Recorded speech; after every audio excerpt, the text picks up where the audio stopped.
Doing it, I shame. She let change down.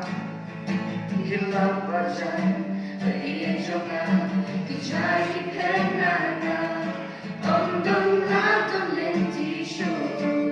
Gentlemen, pressure ain't unless they come cover. Should need a pie, I just so much of men. Hang out the eye.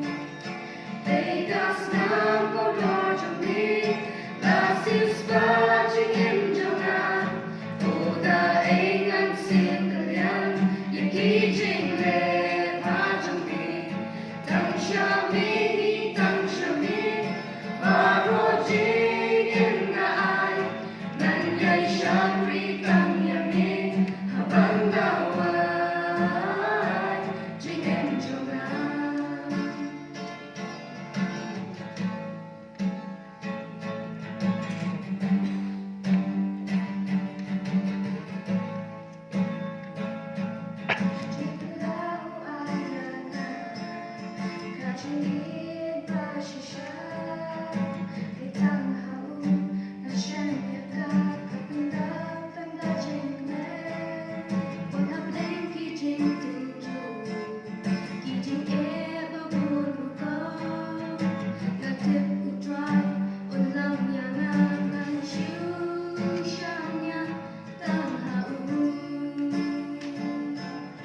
Tao tuần rapor bát nga super crowd ai hang nga dan kaji jom budi jigso nasya malaksi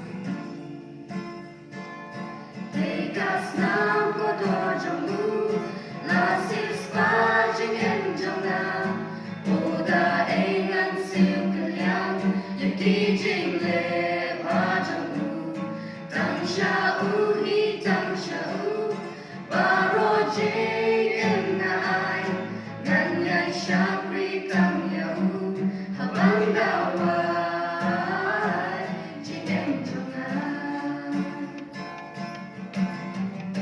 Kulok ba ito snow ya'u Snow ya'u jisu Jisu udang yai kon yapi Udang yai kon yapi